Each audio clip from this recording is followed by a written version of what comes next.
12월 20일 주일 예배 하나님 앞에 드리겠습니다.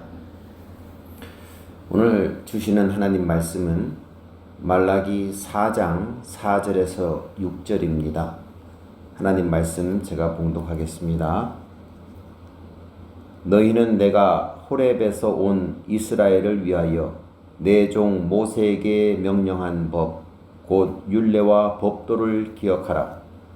보라, 여호와의 크고 두려운 날이 이르기 전에 내가 선지자 엘리야를 너희에게 보내리니 그가 아버지의 마음을 자녀에게로 돌이키게 하고 자녀들의 마음을 그들의 아버지에게로 돌이키게 하리라. 돌이키지 아니하면 두렵건대 내가 와서 저주로 그 땅을 칠까 하노라 하시니라. 아멘. 오늘 말씀은 기다림, 어떻게 살며 기다려야 하는가 라는 제목으로 말씀을 나누려고 합니다. 여러분, 2020년 제가 주일날 설교하는 마지막 날이 오늘입니다. 이제 다음 주 27일 날은 마흔이 목사님께서 설교하시고, 물론 25일 성탄절 예배, 송구 영신 예배는 제가 인도하게 될 것입니다. 그리고 저는 이제 1월 3일 주일날 말씀을 전하도록 하겠습니다. 여러분, 스위스의 철학자요 전도자인 프란시스 셰퍼 박사라는 유명한 분이 계십니다. 이분이 쓴 책을 제가 많이 읽었는데, 이분의 쓴 책 가운데 거기 계시며 말씀하시는 하나님이란 책이 있습니다. 왜 그분은 이런 제목으로 책을 썼을까요? 실제로 여러분, 우리들은 가끔 하나님이 거기 계시지 않고 우리의 기도를 응답하지 않으신 채 침묵하고 계시다고 느낄 때가 훨씬 더 많다고 생각되기 때문일 것입니다. 그래서 이분이 이런 책을 썼습니다. 여러분, 시편 기자의 동일한 고백도 한번 들어보실래요? 시편 13편 1절에 보게 되면은 이렇게 기록되고 있습니다. 여호와여, 어느 때까지니까 나를 영원히 잊으시니까 주의 얼굴을 어느 때까지 숨기시겠나이까, 이렇게 기록합니다. 시편 기자는 하나님이 자신의 얼굴을 우리에게서 숨기시고 아무 말씀도 안 하시고 그냥 그대로 있다고 아마 느꼈을 것입니다. 신학자들은 이런 경험을 가리켜서 하나님의 부재 체험이다, 그렇게 이야기를 합니다. 여러분, 우리는 실제로 하나님의 임재 체험보다는 하나님의 부재 체험을 더 많이 하면서 자주 좌절하면서 신앙생활하고 있는 것은 아닐까요? 요즘 코로나 사태를 보면은 그렇습니다. 전 세계 기독교인들이 하나님께 얼마나 많은 기도를 하고 있었겠습니까? 지금도 하고 있을 것입니다. 나 코로나는 잠잠해지지가 않는 그런 상황 속에서 답답하기만 합니다. 여러분, 말라기서는 구약의 마지막 책입니다. 우리가 잘 아는 것처럼 구약 다음에 하나님께서는 새로운 언약의 책인 신약을 우리에게 주셨습니다. 그런데 구약과 신약 사이에는 400년이라는 긴 공백의 시간이 있습니다. 이 시기를 가리켜서 신학자들은 중간기다, 그렇게 부르기도 하고, 또는 침묵의 세기다, 그렇게 부르기도 합니다. 자, 공식적으로 말라기 선지자 이후에 하나님은 어떤 선지자도 택하지 않으셨습니다. 그리고 말씀을 주신 일이 없었습니다. 그 시기가 400년이 흘렀습니다. 그렇다면 여러분, 우리가 함께 묵상할 말라기의 마지막 대목은 매우 중요한 질문을 우리에게 던져주고 있습니다. 하나님께서 침묵하고 계실 때 하나님의 백성들은 어떻게 살아야 될까요? 이것은 더 나아가서 오늘을 사는 우리가 때로 기도 응답을 경험하지 못하고 삶의 파도에 휩쓸려서 절망하고 있을 때, 그때 우리는 어떻게 살아야 될까요? 이 질문과 상통합니다. 사실 말라기 3장 1절에서 말라기 선지자는 이미 이렇게 말씀하셨습니다. 언약의 사자 그리스도가 오실 것을 예언했습니다. 그리고 그 언약의 사자가 오기 전에 다른 나의 사자를 예비해서 그분을 먼저 보낼 것이고 그가 나를 예비하게 될 것이다 이렇게 말씀했죠. 여러분 한번 보실래요? 지난번에 봤죠? 3장 1절 말씀을 제가 읽겠습니다. 잘 들으십시오. 만군의 여호와가 이르노라. 보라, 내가 내 사자를 보내리니 그가 내 앞에서 길을 준비할 것이요 또 너희가 구하는 바 주가 갑자기 그의 성전에 임하시리니 곧 너희가 사모하는 바 언약의 사자가 임하실 것이다. 자, 여기 언약의 사자는 이제 오실 예수 그리스도를 예표하고 있죠. 근데 이 메시아를 준비하기 위해서 먼저 오는 하나님의 사자가 누굴까요? 그 선지자가 누굴까요? 드디어 이 말라기 4장에 가서 예수 그리스도가 오시기 전에 그가 오실 길을 예비하기 위해서 온 선지자, 그 선지자의 정체를 밝히고 있습니다. 4장 5절을 보십시오. 제가 또 읽겠습니다. 보라, 여호와의 크고 두려운 날이 이르기 전에 내가 선지자 엘리야를 너희에게 보내리니. 엘리야를 보낸다고 했죠. 근데 이미 엘리야는 죽은 사람입니다. 근데 이 엘리야가 누구를 가리키느냐? 여러분, 신약 사복음서의 저자인 누가는 엘리야의 심정과 엘리야의 능력으로 주님 오실 길을 예비하기 위해서 올 선지자를 밝히는데 그가 바로 세례 요한입니다. 지난번에도 한번 말씀드렸죠. 그 세례 요한은 예수님의 길을 예비하기 위해서 말라기 선지자의 예언대로 오신 분입니다. 누가복음 1장 17절 말씀 제가 읽겠습니다. 보세요. 그는 요한을 가리킵니다. 또 엘리야의 심령과 능력으로 주 앞에 먼저 와서 아버지의 마음을 자식에게 거스리는 자를 의인의 슬기에 돌아오게 하고 주를 위하여 세운 백성을 준비하리라 그랬습니다. 여러분, 그러나 이 말라기 시대의 말라기 선지자가 이렇게 백성들에게 이야기했다고 해서 여러분, 이것은 400년 후의 일입니다. 아직 앞으로도 요원한 미래였습니다. 그때까지 그들은 어떻게 무엇을 기다리며 살아야 될까요? 하나님의 음성이 들려지지 않는 그 시대에 그 백성들은 어떻게 살아야 될까요? 그리고 오늘을 사는 우리 또한 주님의 음성이 경험되지 못한 상태에서 이 어둠의 시간을 어떻게 기다리며 살아야 될까요? 세 가지를 말씀을 드리겠습니다. 첫째, 이미 주신 기록된 말씀을 붙들고 살아야 됩니다. 뭐라고요? 이미 기록된 하나님의 말씀을 붙들고 살아야 된다.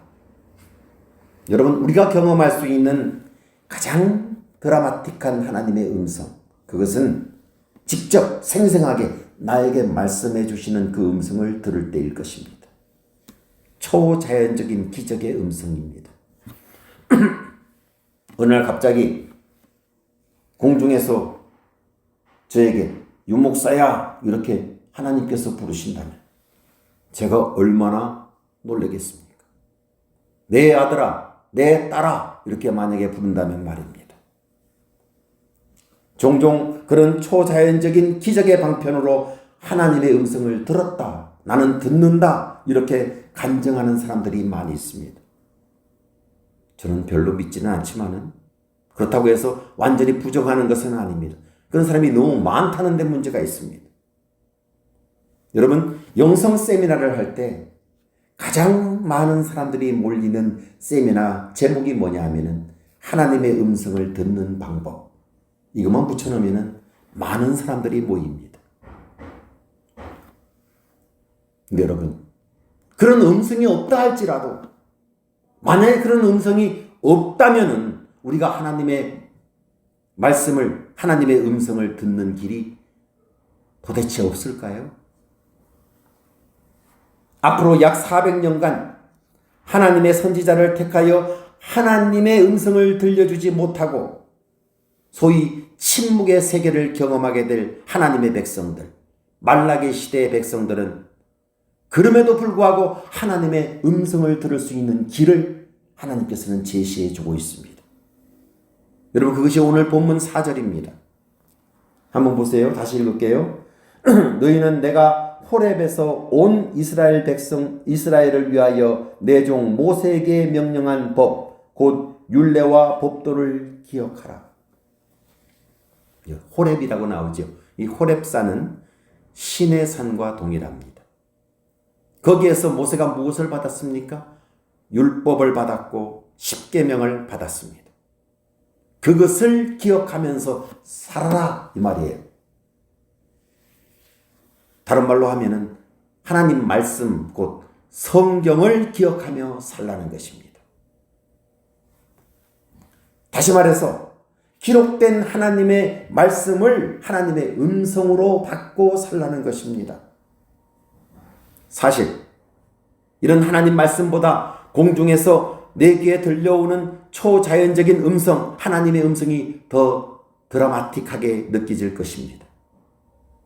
그러나 하나님께서는 성경에서 분명히 말씀합니다. 그런 초자연적인 음성보다도 기록된 하나님의 말씀에 더 큰 가치가 있다는 것을 성경에서는 이야기합니다. 예를 들어볼까요? 베드로 후서 1장 17절 18절 말씀을 보게 되면은 베드로 사도가 자신이 경험한 큰 사건에 대해서 이야기를 합니다. 제가 읽을게요. 잘 보세요. 지극히 큰 영광 중에서 이러한 소리가 그에게 나기를 이는 내 사랑하는 아들이요 내 기뻐하는 자라 하실 때에 그가 하나님 아버지께 존귀와 영광을 받으셨느니라. 이 소리는 우리가 그와 함께 거룩한 산에 있을 때 하늘로부터 난 것을 들은 것이라. 무슨 사건을 이야기합니까? 변화산 사건이죠. 그날 예수님께서 베드로와 요한과 야고보를 데리고 변화산에 올라가셨습니다. 거기서 직접 하나님의 음성을 이들은 들었고 경험을 했습니다. 초자연적인 소리였습니다. 근데 중요한 것은 이 이야기를 베드로가 하고 나서 그 다음 구절에서 이렇게 설명하고 있습니다. 잘 들으세요. 자, 이 변화산에 하나님의 음성을 들은 그 사건을 이야기하고 다음 구절에서 이렇게 말합니다. 베드로후서 1장 19절에서 20절. 또 우리에게는 더 확실한 예언이 있어 어두운 데를 비추는 등불 같으니 날이 새어 샛별이 너희 마음에 떠오르기까지 이것을 주의하는 것이 옳으니라. 먼저 알 것은 성경의 모든 예언은 사사로이 풀 것이 아니니. 자, 무슨 말씀입니까? 초자연적인 소리보다 성경이 훨씬 더 확실한 것이다 라는 것을 이야기하는 거죠. 초자연적인 하나님의 소리보다 성경 말씀이 더 확실한 예언이다 이 말을 하는 것입니다. 여러분, 지나간 시대부터 오늘날의 길이까지 복음주의 신학과 신앙을 형성하는 데 중요한 영향을 끼쳐온 우리 선배들이 항상 강조하는 것은 명제적 진리의 강조, 이것을 항상 강조했습니다. 이 명제적 진리의 강조의 유일한 근거가 뭐냐? 그것은 하나님으로부터 계시되고 하나님의 말씀인 곧 성경을 이야기합니다. 이것이 가장 확실한 것이다. 기독교의 하나님은 성경을 통해 가장 확실하게 말씀하시는 하나님이시며 그 하나님의 성경을 통한 인격적 만남이 바로 우리의 삶과 인격 형성의 기초가 된다라는 것을 이야기합니다. 그래서 여러분, 하나님 말씀을 읽으십시오. 성경 일독에 도전하십니까? 읽으시고 매일매일 큐티하시기 바랍니다. 우리가 복잡하고 혼란스러운 인생의 문제들에 감히 우리는 해답이 있다고 선언하는 것, 그 이유가 뭔지 아십니까? 하나님이 침묵하지 않고 오늘도 이 성경 말씀을 통해서 우리에게 말씀해주고 계시기 때문에 그렇습니다. 말씀이 없는 삶은 해답이 없는 삶입니다. 그러므로 중요한 것은 우리가 기다림의 시간에 하나님이 이미 주신 기록된 말씀을 붙들고 날마다 살아갈 줄 알아야 됩니다. 특히 요즘 시기가 그렇습니다. 말씀을 읽으십시오. 가장 정확한 것입니다. 자, 둘째, 어떻게 기다림의 시간을 보내야 될까요? 두 번째는 회개함으로 주님 만날 준비를 해야 됩니다. 자, 오늘 본문 5절을 다시 읽겠습니다. 보세요. 보라, 여호와의 크고 두려운 날이 이르기 전에 내가 선지자 엘리야를 너희에게 보내리니. 여기서 엘리야는 메시아이신 예수 그리스도, 그분을 맞이하기 위해서 오실 길을 예배하기 위해서 이 땅에 하나님이 보낸 세례 요한을 가리킨다. 이것을 이미 말씀을 드렸습니다. 여러분, 세례 요한이 이 땅에 와서 그가 외친 첫 메시지가 무엇입니까? 마태복음 3장 2절에 회개하라 천국이 가까워 왔느니라 이렇게 외쳤습니다. 그 외침 앞에 수많은 사람들은 자기들의 죄를 자복하기 시작했고 요단강에서 세례 요한에게 세례를 받았습니다. 여러분, 회개가 오실 주님을 영접하기 위한 준비였습니다. 여러분, 회개는 두 가지의 회개가 있죠. 하나는 근본적인 회개가 있고 또 하나는 지속적인 회개가 있습니다. 자, 근본적인 회개는 일반적으로 불신자들이 예수님 앞에 나와서 삶의 방향을 전환하는 일생에 단 한 번 요청되는 회개. 여러분, 이것이 근본적인 회개입니다. 근데 그것으로 끝나는 것이 아니죠. 그것으로 끝이다 라고 이야기하는, 주장하는 많은 이단들이 있습니다. 대표적인 이단이 구원파입니다. 근데 그것으로 안 됩니다. 우리는 우리의 삶 속에서 하나님 앞에 죄악스러운 많은 부분들, 잘못된 부분들, 그 부분들을 발견하고 날마다 돌이키기 위한 회개, 이게 지속적인 회개입니다. 이 두 가지를 다 해야 됩니다. 여러분, 본문 6절에서 말라기 선지자가 그 시대의 하나님의 백성들, 말라기 시대 백성들에게 촉구하고 시사하는 회개, 그 회개는 돌이킴입니다. 돌이킴. 이 지속적인 회개를 여기서는 나타내고 있습니다. 6절 다시 한번 보십시오. 그가 아버지의 마음을 자녀에게로 돌이키게 하고 자녀들의 마음을 그들의 아버지에게로 돌이키게 하리라. 돌이키지 아니하면 두렵건대 내가 와서 저주로 그 땅을 칠까 하노라 하시니라. 여러분, 이것이 회개의 본질입니다. 회개라는 것은 하나님으로부터 떠난 내 마음을 돌이키는 것입니다. 이게 회개입니다. 하나님이 원하지 않는 방향으로 살아갔던 것을 돌이키는 것이 회개입니다. 대표적인 것이 여러분 누가복음 15장에 나오는 탕자의 비유 아시죠? 다른 말로 돌탕의 비유다 그럽니다. 돌아온 탕자의 비유. 대표적인 사례입니다. 어느 날 탕자는 아버지를 버리고 재산을 가로채서 먼 나라로 떠났습니다. 떠날 때 몸도 떠났지만은 그 마음도 아버지에게서 멀어졌습니다. 탕자에게 필요한 것은 이 마음을 돌이키는 것이 필요합니다. 그것이 회개인데 누가복음 15장 17절에 보게 되면 이렇게 기록되어 있습니다. 탕자는 이에 스스로 돌이켜 이렇게 말합니다. 그리고 누가복음 15장 18절에서는 내가 일어나 아버지께 가서 이르기를 아버지 내가 하늘과 아버지께 죄를 지었사오니. 그리고 20절에 보면은 이에 일어나서 아버지께로 돌아가니라. 자, 내가 아버지께 죄를 지었습니다. 말이죠. 근데 거기서 끝나면 안 됩니다. 일어나서 아버지께로 돌아가니라. 행동으로 옮겨야 되죠. 이것이 회개요 돌이킴입니다. 여러분, 이것은 지금도 한때 떠났던 자녀들이 주님께 돌아오는 표상입니다. 말라기 시대의 백성들도 이 회개가 필요했던 것입니다. 그리고 지금 이 시대의 주님의 백성들에게도 주님과의 새로운 관계 정립을 위해서 이런 회개가 여전히 필요합니다. 여러분, 하늘이 어둡고 내 삶의 미래가 보이지 않는 어둠의 시간에 우리가 해야 될 것, 돌이킴입니다. 근본적인 회개, 지속적인 회개, 두 가지가 다 필요합니다. 아직 근본적인 회개조차도 못한 사람이 있으면 이것을 해야 되고, 예수를 믿는다고 하면서 잘못된 길을 걸어갔던 사람들은 이것을 돌이켜야 됩니다. 그리고 새날을 기다려야 됩니다.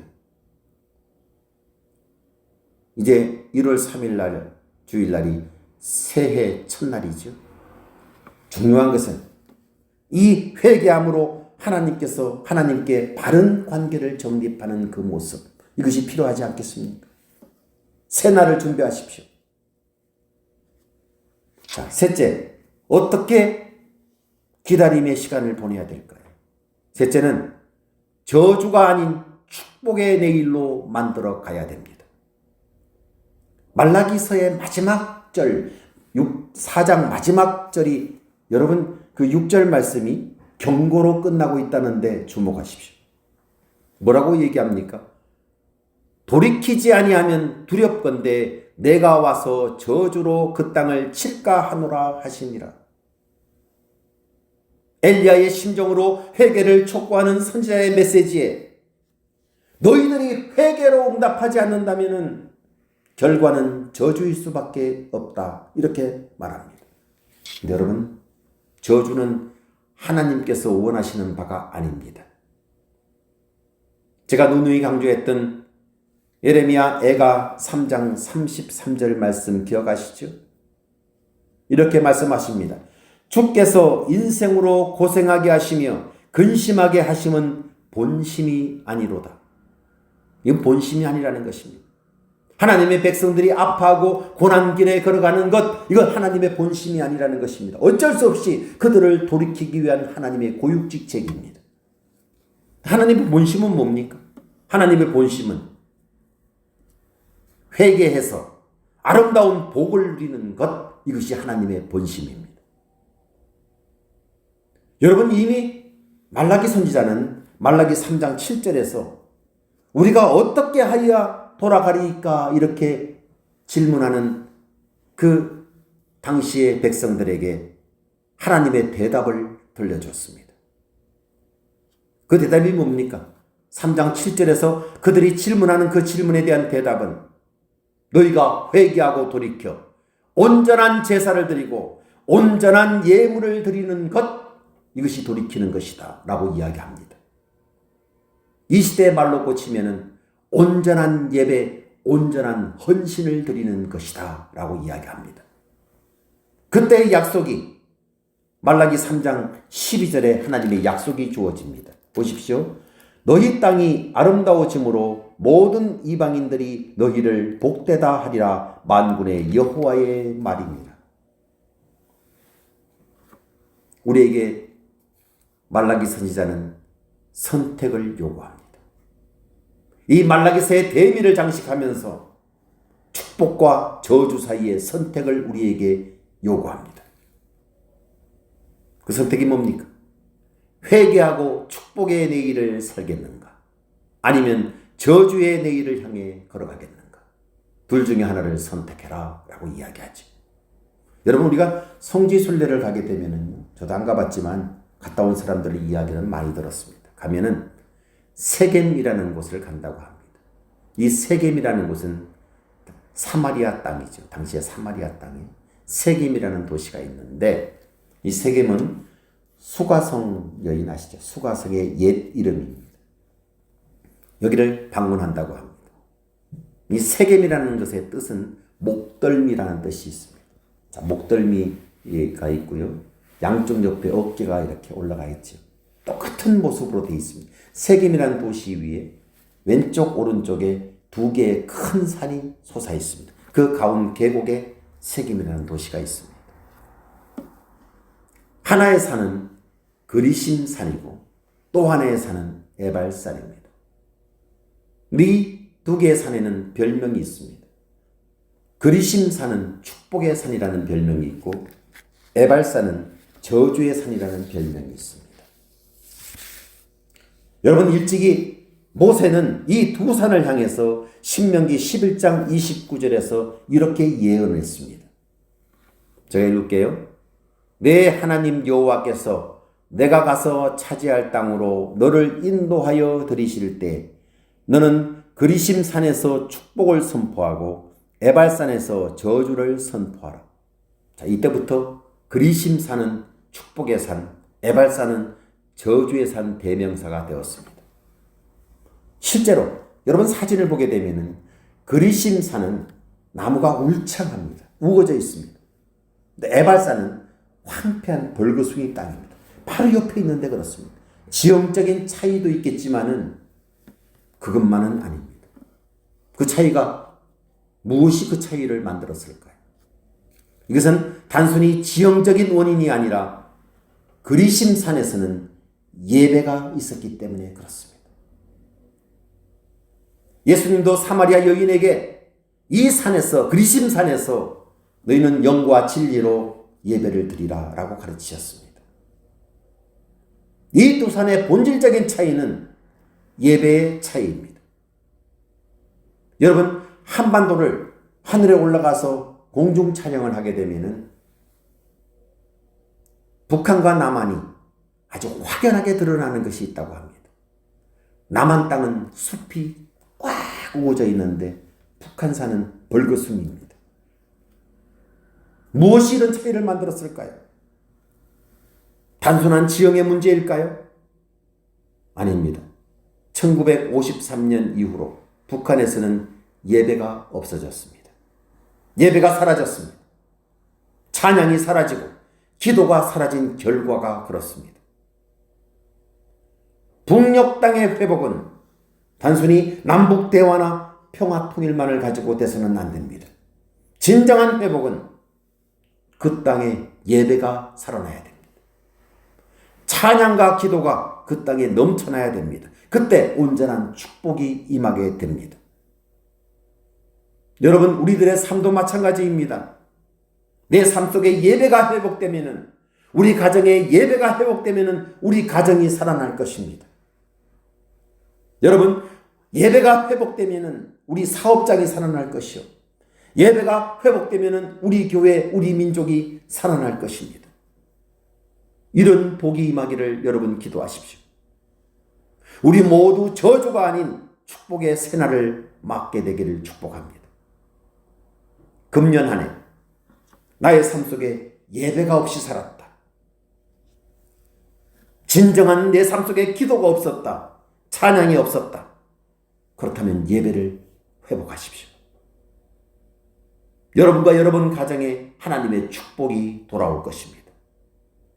우리 교회도 진정한 예배가 살아난다면 하나님께서 우리 가운데 놀라운 축복으로 우리를 회복시켜 주실 것입니다.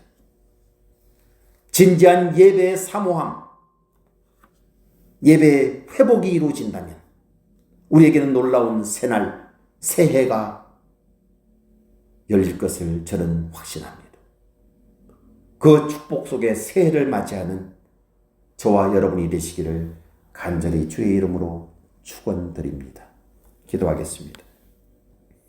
사랑의 주님, 저희들이 살면서 하나님의 부재를 경험할 때 여전히 저희에게 기록된 말씀인 성경을 통해서 말씀하고 계시다는 것을 잊지 말게 하여 주옵소서.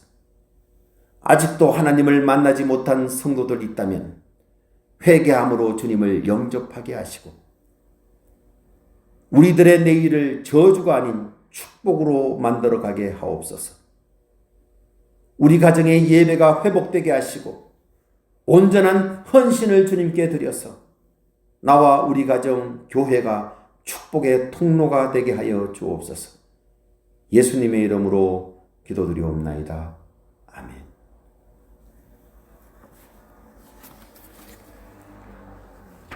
여러분 광고 드리고요. 헌금 기도 드리고 축도로 예배 마치도록 하겠습니다. 광고 사항은요. 요즘 매일 아침 방송 단톡방에 올리는데 여러분 보고 계시죠? 잘 들으시면서 하루를 시작하시기를 바랍니다. 주일 예배는 꼭 여러분 드리십시오. 경건한 모습으로 드리시기를 바랍니다. 기부금 영수증 필요하신 성도님께 안내 드립니다. 저에게 연락을 주시기를 바랍니다. 매일매일 보낼 수가 없어서 몰아서 이렇게 보내려고 하니까 여러분 오늘 예배 드린 후에 저한테 필요하신 분들은 문자 주시면은 제가 내일 월요일 날 우체국 가서 발송해 드리겠습니다.